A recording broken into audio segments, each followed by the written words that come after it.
about that, guys. We ran out of space and got cut off. Whoops. But so that's part one. This is part two, carrying over. What we were saying is that, you know, Rachel did not have to make that video. She didn't have to even allow this to affect her so much.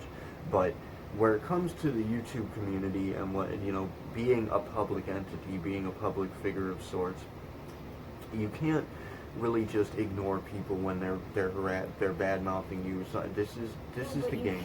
You can, but it's not gonna happen. If it's for the benefit of your own health and well-being, then you can and should. Right, but you can respond to it in a different way. You don't have to let it hurt you.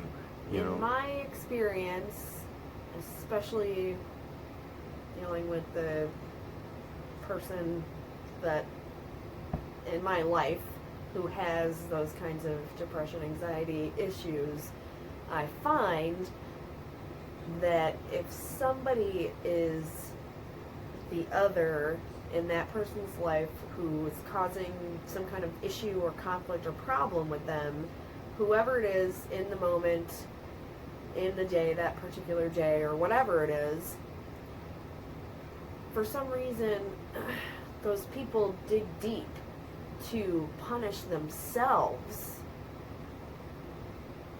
on account of this other person. Right. I see that a lot with a person in my life who has been struggling with this for quite some time, and we have discussions and we talk a lot, and I'm there for her, and I'm totally love of my life, family, person, and everything is a way to punish yourself. It doesn't actually have so much to do with, oh, this person told me I was, you know, wasting their time. I mean, the littlest stuff just sets her off, and crying and the whole thing. But with the absence of that conflict person in the moment, then they find other things. She'll find something else. Right.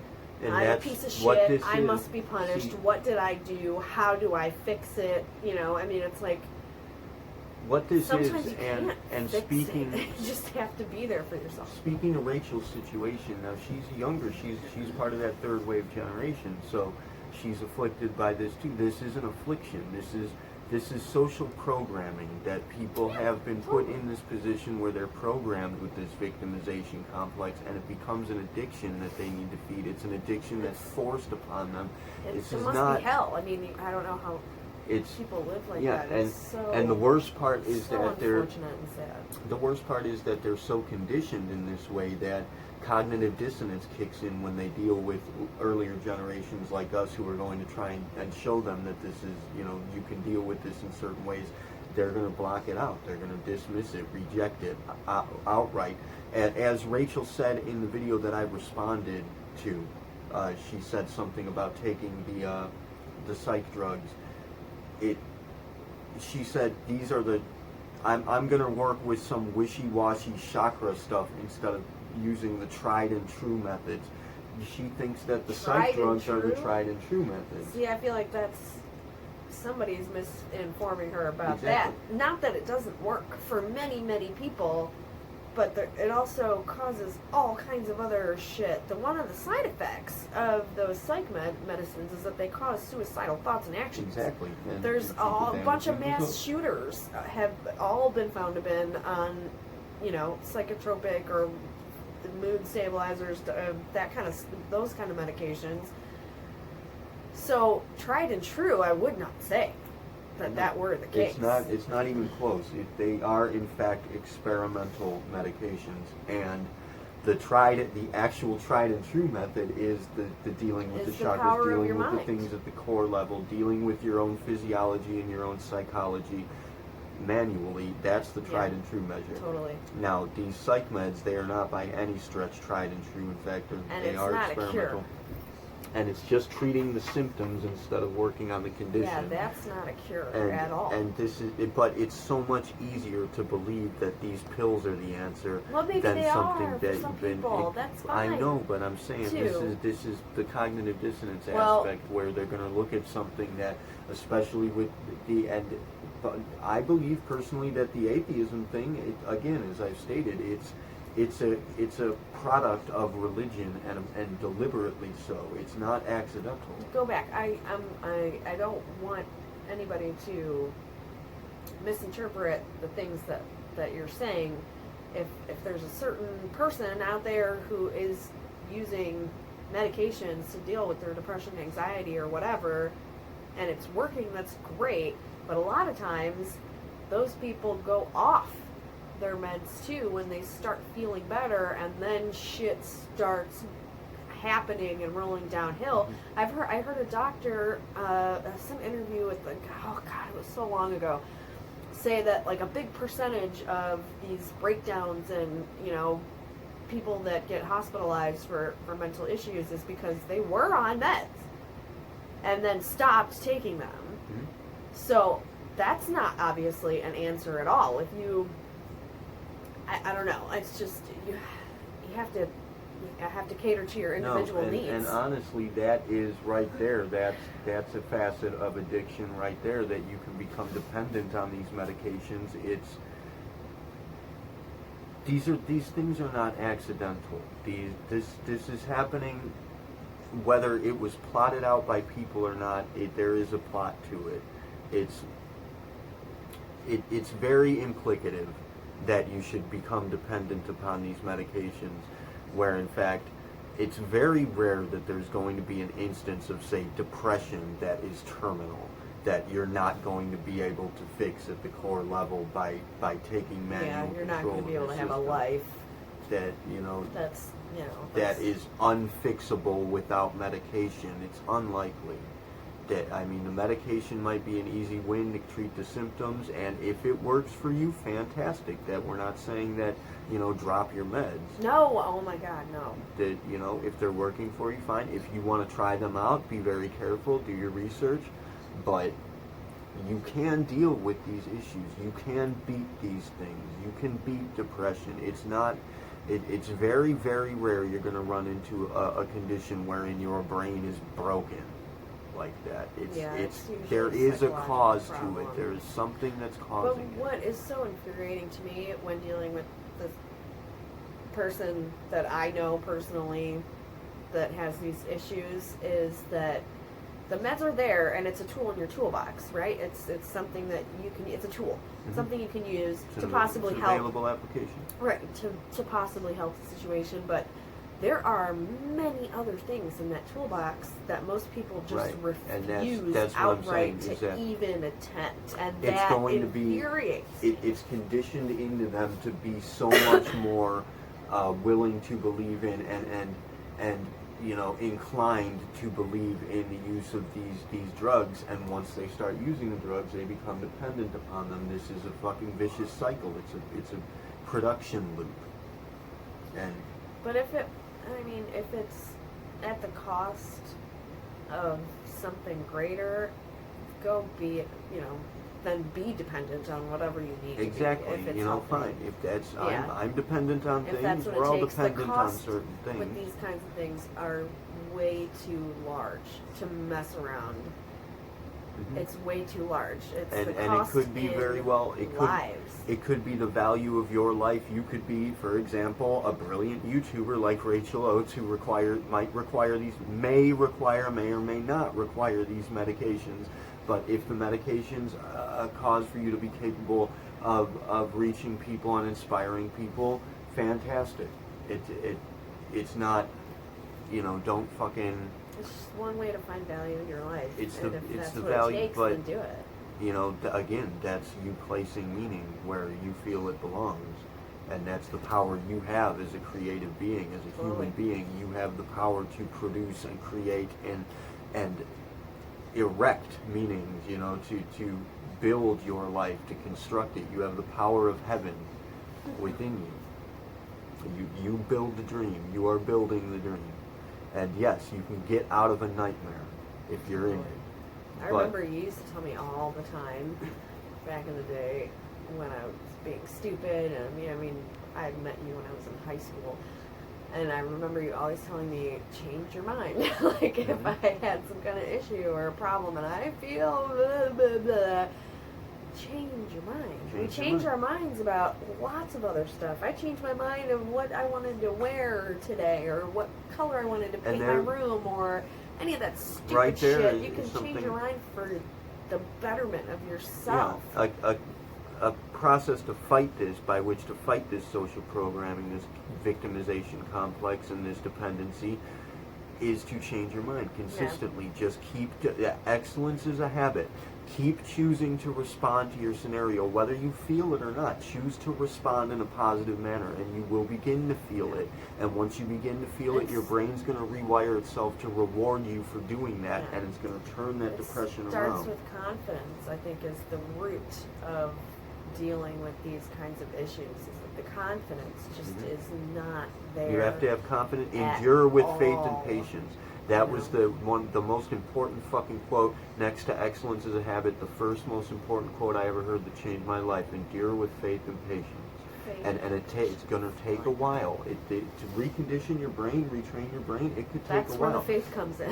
and you can move faster. The more faith you have in this, faith is where the one atheist dude, the amazing atheist, spoke to the placebo effect. I don't think, again, he didn't really realize that, there's a placebo effect in play, and your belief in something can alter the way that it affects your physiology. Absolutely. That's the power you have, and it is conscious. It is consciousness. Oh, what a cool tool for your mental toolbox. You can placebo affect yourself. You can trick with yourself. Stuff like, hey, every day I'm going to eat this freaking carrot or whatever, and that's my antidepressant, so to speak, and make a ritual kind of out of, forcing yourself to go through this thought process of, you know what, I am just fine, I'm a justified person, I'm allowed to exist, I don't have to make excuses for myself to anybody, I'm living my life for me, blah, blah, blah, and go through the list. So hell, you could even write it down and put it on the table with your fucking carrot or whatever, you know what I mean? That makes and it every work so day much you more. have this one thing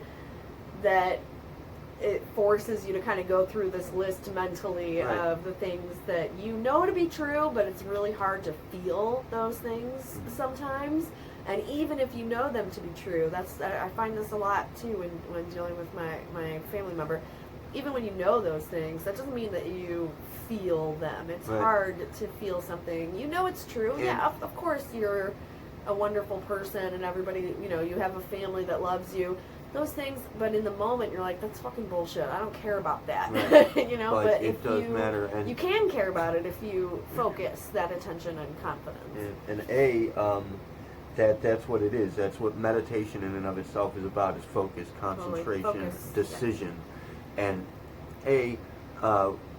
putting it into writing with your own hand, not typing it, putting it into writing with your hand does, in fact, immediately affect that conditioning in big ways. Yeah, why do you think they make high school kids take notes? Right. I mean, now it's on we the call computer, it the Xerox effect. It's how we were trained to do this in marketing. It's a measure by which to train other people. You have to make people write things. Trained to do that in 6th grade. I mean, just the motion of your hand and it's your muscle, eye watching it. It's muscle memory that programs this conditioning. Muscle memory and trauma. Trauma, not necessarily negative trauma like getting hurt, but trauma as in something that affects an immediate alteration, a drastic or critical alteration. So that's what affects that. That's what we're dealing with time mechanics. That's the essence of where soul mechanics and principle dynamics came from, is utilizing that technology. But B, that you should say that is funny, because that's exactly how Ariel trained me with the carrot, and precisely what you just said on a daily basis. Well, didn't we talk about the placebo effect in a different video? Yeah, that was the last one with the amazing atheist. Yeah, I mean that's like Second to last if one. we know this is true. Everybody knows the placebo effect exists, but everyone just kind of writes it off they like, write oh, that's it up. interesting. They don't really believe. Why not it. put it to use to Right. solve problems? Exactly. Why not use it to fix things? It's just like the mentality that we have in our community, specifically in the metaphysical community, where people, talk about unity and oneness, how we're all connected, and we're all part of one greater thing. Yet it seems like when it comes down to the nitty-gritty, they don't really seem to believe that. The same thing with the placebo effect. That's kind of a hard thing to fathom, though. I mean, it's like if you're taking like an astrophysics course or whatever, and they're teaching you about planets and stars and solar systems and suns and blah blah blah and all that stuff, it's fucking hard to visualize, let alone conceive of some of the numbers and the sizes and the space, because it's so fucking big. And when you say we're all connected, part of, you know, this grand consciousness or whatever, that's a big deal. Not just because it's so many people, but it's really hard to fathom those numbers in a human brain. You'll come to a point in your personal evolution where you realize that it's not actually that unfathomable. It's not actually that great. It all does come down to one thing. Right, but people you don't start there, and it's hard to fathom and to conceive of such a thing because it's so grand. Endure with faith and patience. Yeah, but faith I would say is the number one most important thing. I mean, faith is a powerful tool. It is a very powerful tool. It's a tool that you can use by decision and by practical discernment. Yeah. You don't have gratitude. to have... Gratitude was another one. The guy that did the water experiments. Emoto. Yes. I think that's where this came from. But the gratitude is like one of what was one of the most beautiful. Thank you was one of the most beautiful shapes, and the perfectly solid and geometrically freaking perfect geometrically sound structure is thank you. And so we all know that when you think and you put thoughts out there, they move, you know, they spread out from you like a damn, you know, rock in water or whatever. And so if you're putting gratitude out there for the littlest shit, whatever, I'm grateful for my socks. I mean, who cares what it is? It doesn't matter what it is.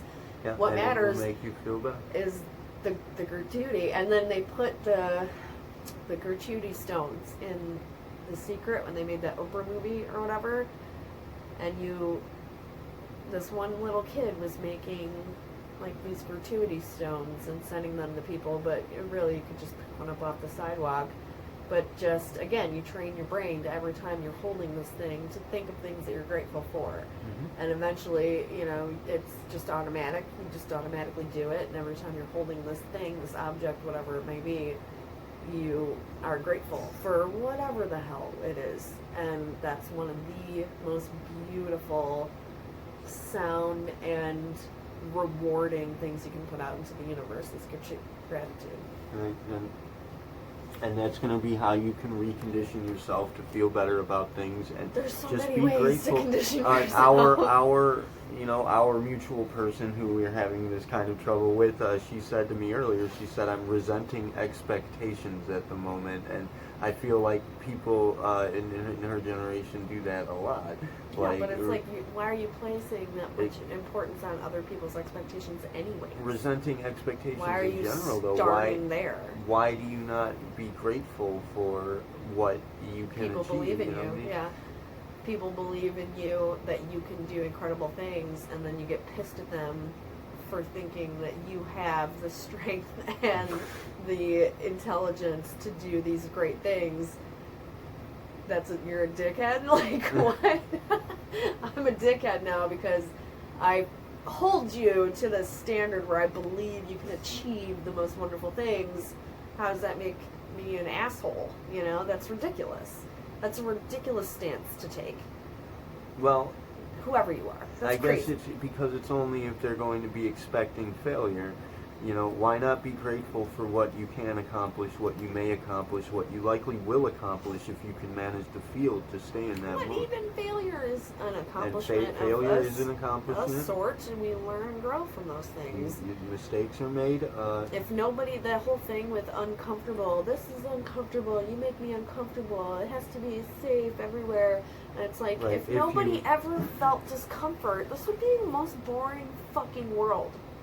That's not a thing. There is no such thing as a life without discomfort, because that's what we learn from, and we grow from feeling that discomfort and then dealing with it and coping with it inside your own fucking head.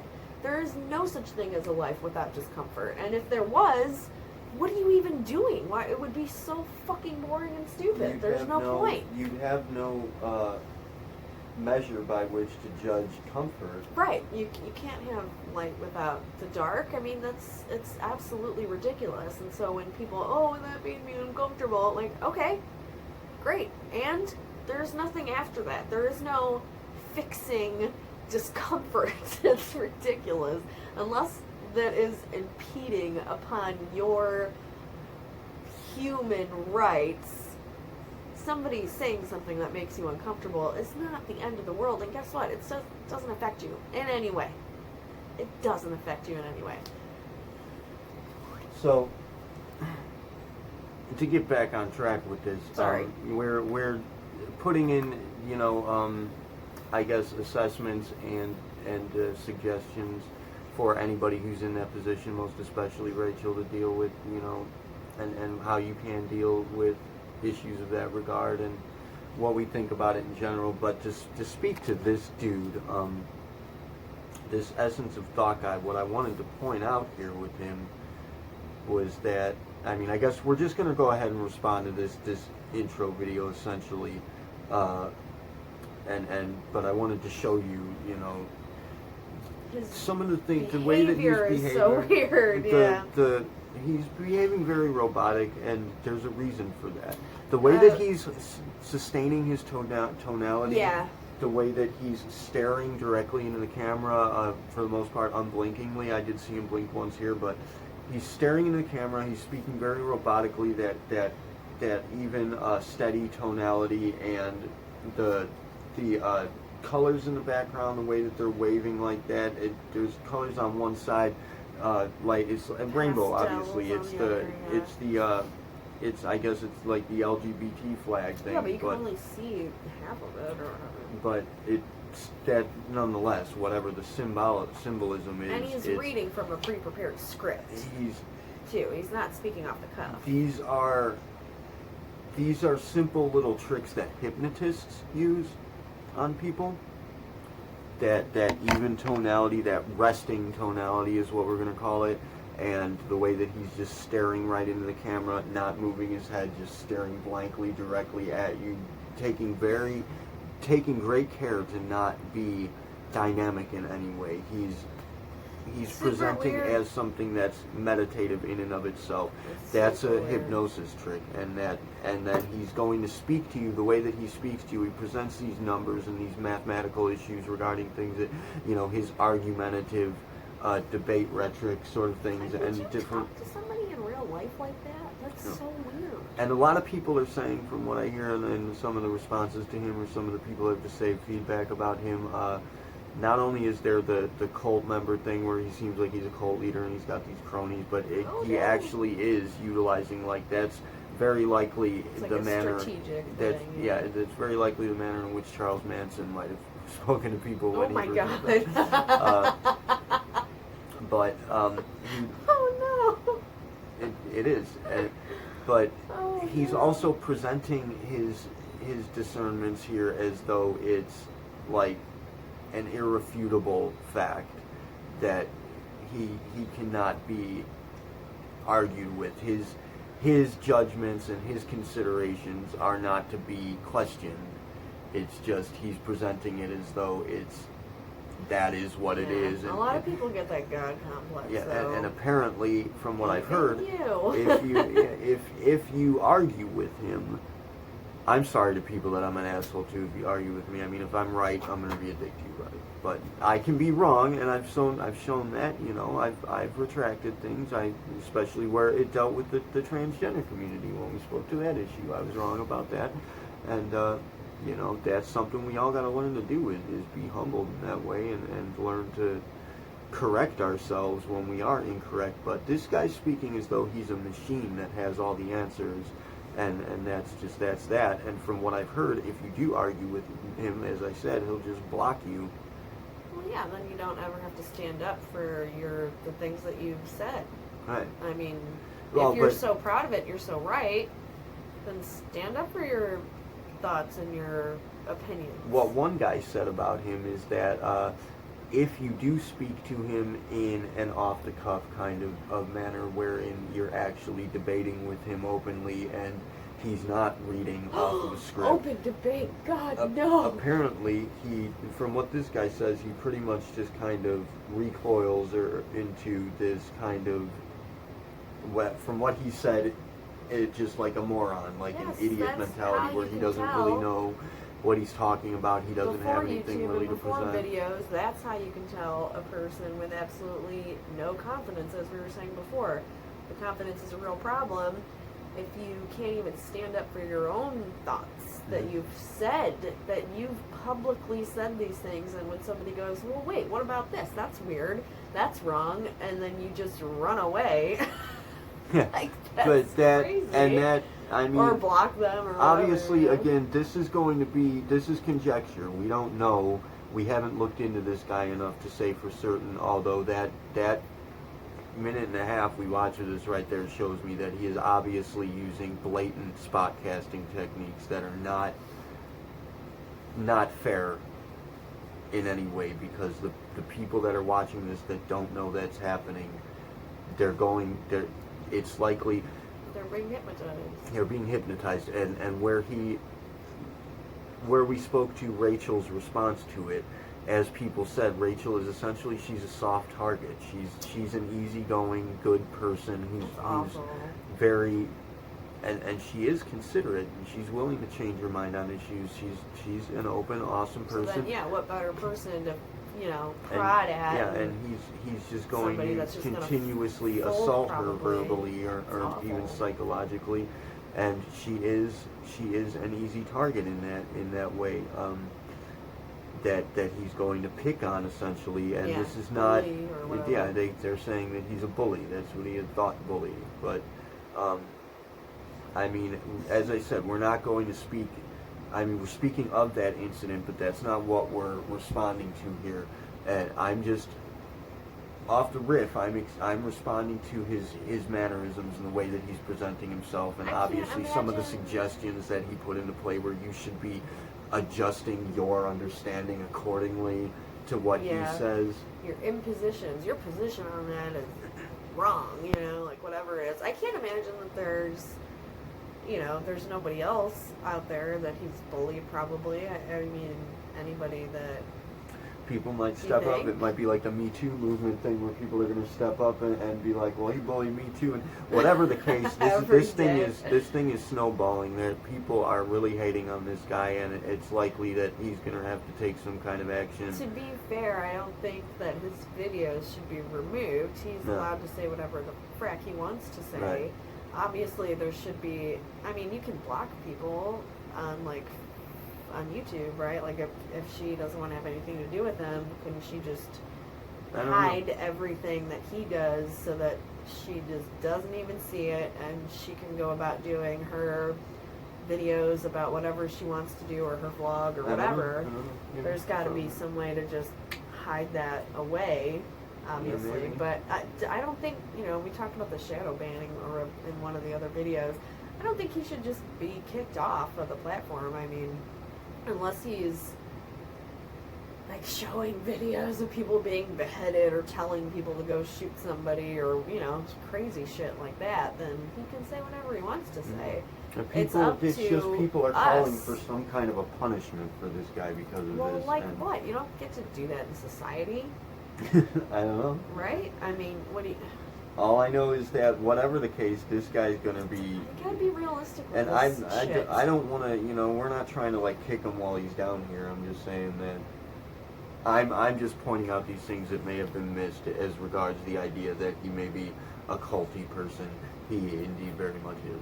I like the word culty. Culty. He's culty.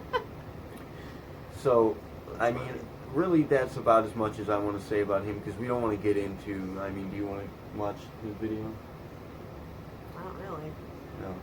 We don't... I don't like him. We'll watch some and then talk about it later, because I don't want to be completely uninformed. I mean, if right. I'm We're going to have to it, check into this guy a little bit before we do further response to him. Really, I just wanted to present ourselves as being supportive of Rachel, and just look into this guy really quick and give our general addendum on what... I mean, he presents like a cult leader. Totally. People say he is. From what I hear about him, obviously we can't just go completely off of conjecture, but I can report what I'm hearing. Hey, if he can, then we can. Yeah. But speaking to the issue, I mean, what I wanted to say here with this video, what I wanted for us to say here with this video is speaking to the nature of people promoting this bullying, promoting this trolling. Yeah, it's just bandwagoners, dude. People jump on and they're like, yeah, it happens. You guys out there, you guys are really into fucking trolling. You're really into jumping on whatever you can to put people down, to argue with people, to fight people. Now, when people respond in such a way as to freak out in some video, then you're just showing those troll people that you've had an effect. It's the same thing as a bully. If yes, you you're feeding show the bully that you're going to cry and right. cower, then he's going to keep on doing whatever he's doing because it's working. That's the reaction That's something he wants we from can you. say to Rachel. If you stand up to a bully, it's too much effort for them, and they go find something else that they can make him feel inferior. You know. Well, see, on one hand, we can say to Rachel that you're very likely feeding in, like, he may very well be getting off on your pain in that way. It's likely, in fact. But on the other hand, B, she may very well be feeding into it, having that victimization complex. It may very well be her feeding into something. Yes.